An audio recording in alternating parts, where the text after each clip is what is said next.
Alright, so we got ourselves another Voyager here at East Bethel, or Snow Bethel. God, this one's been sitting in the shade, so the snow didn't all melt off it. This one is a four-door, third generation Plymouth Grand Voyager, and it is a purple, maroon, I think plum, I think is the right color. It is a 99 Plymouth Grand Voyager, and she's custom. Take a look at that. It's had some paint work done on it. I could see up in that fender that's kinked in, so it needs another fender. This is a panel right here. So somebody's put a patch panel on it, and they sealed it in there. Nice. Oh, and now it's off. I need to look at this actually and look at if it's the driver or the passenger side I need, because one of these panels is unobtainium right now, and that one is solid, guys. Like high key. This might be a good find because they just glued it on and I could just pull it off.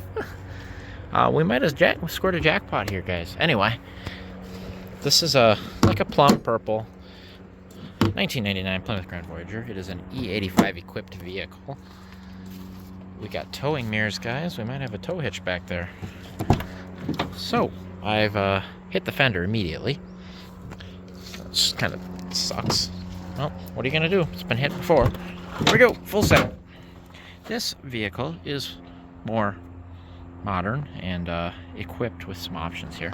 We've got power locks, power front windows, power rear vents.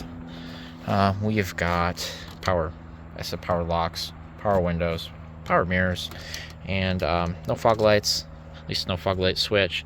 We have cruise control, dual airbags, blah, blah, blah. We've got a tack on this full instrument cluster. There's a little bit of wear on that brake pedal. There's a sticker up here that says 177,000 miles it's due. I don't see... It says next and the date, so I don't know what that means. I see money over there. We have part of the exhaust. That is the flex pipe. And so there's more exhaust. This has got the silver mist interior with silver cloth seats. We have a cassette Chrysler stereo. We have single zone climate control. We do have AC. There is a razor blade there. It has not been smoked in, as you can see. There are some keys down there for something. We have keys and keyless in this vehicle. I am probably going to take this keyless system because, yeah, I'm going to. That's why. So I see penny. Anyway, so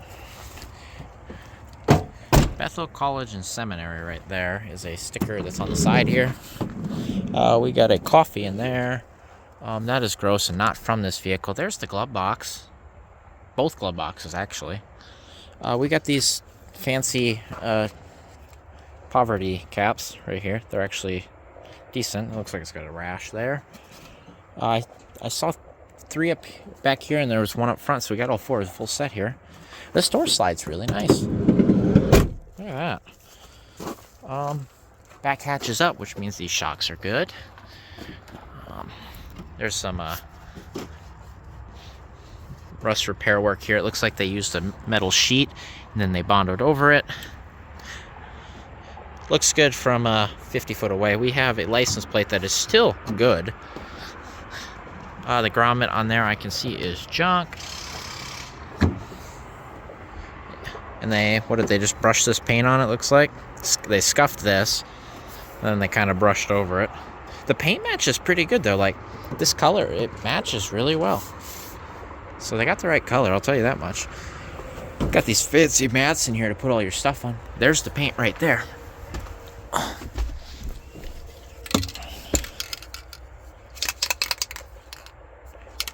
And it's full. Yoink. We do have a tow hitch on it. Very nice, very nice. It's a smaller tow hitch. Underneath it, it's a little rusty. It don't look terrible. This bumper is sun faded as heck.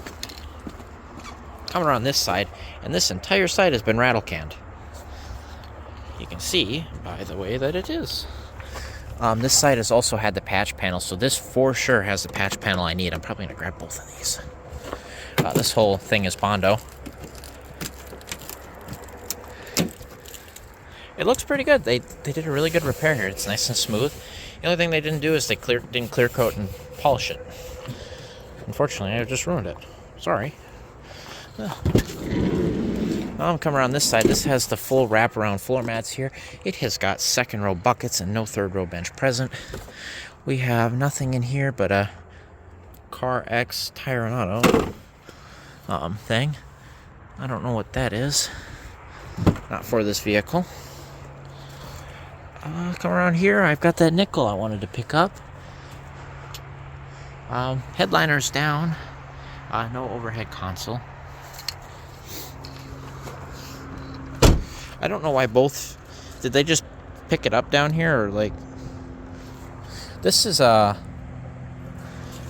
they took the lower part of a fender off another van and they riveted it on and made their fender that way. And then it looks like they had it mudded over pretty well.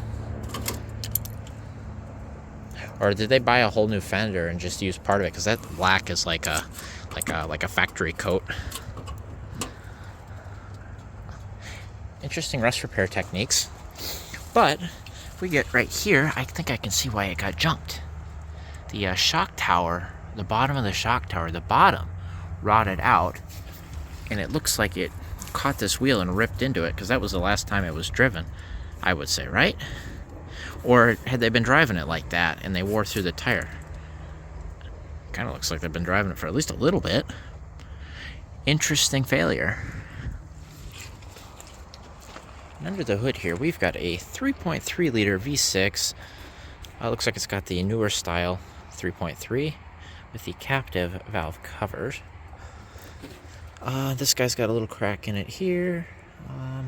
That's rotten. That one's starting to rot. We've got brand new headlights and a Motorrad radiator cap. Under there, it looks like nice green coolant. Radiator doesn't look all clogged up, so I bet you this motor's good. That looks like a new flex pipe right there.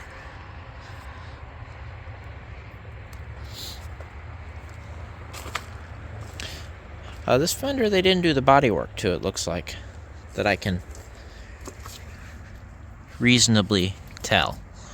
They just kind of painted it, so this fender was probably good. I don't know what... Did they catch it on the lift right here? Is that what they did? That looks like JB Weld. I don't know what's all going on down there. It looks like they were starting to do rust work on it right here. See, they were cutting this out. So maybe they didn't finish? Or was this... Did this have a panel glued over it too and it fell off? Yeah, see the glue? I bet you there was a panel glued over this right here too. This has got some rot right here. Yep, bondoed. See how much thicker this is right here? See that? So that's all covered. It's an interesting van here. They've definitely done some repair work on it. Kept it on the road a little longer. Tires look nice on it. What are these? 2014 Tiger Paws. They are 250 and 65 or 15s.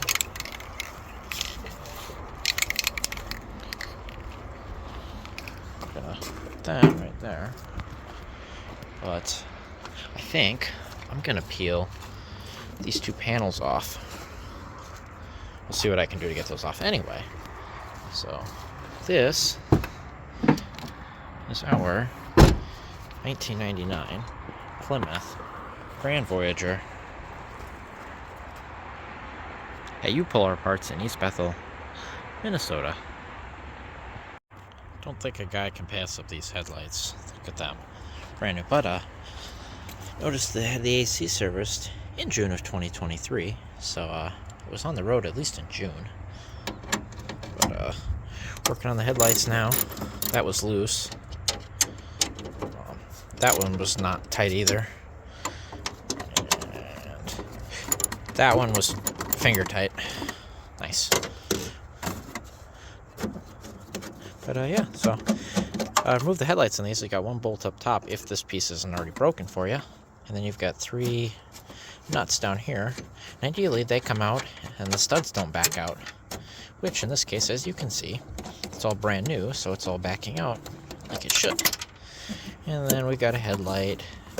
Twist this counterclockwise. Pull this back will free your headlight, which the bulb looks pretty much brand new. Those are probably nice bulbs, but I don't... Actually, I do need a set, actually. I actually do need a set because I had a headlight burnout in String Bean, so I stole the set from Green Bean. So I for once, I'm not just grabbing parts on a whim anyway. I'm going to take care of that. But so what we're going to take is those headlights.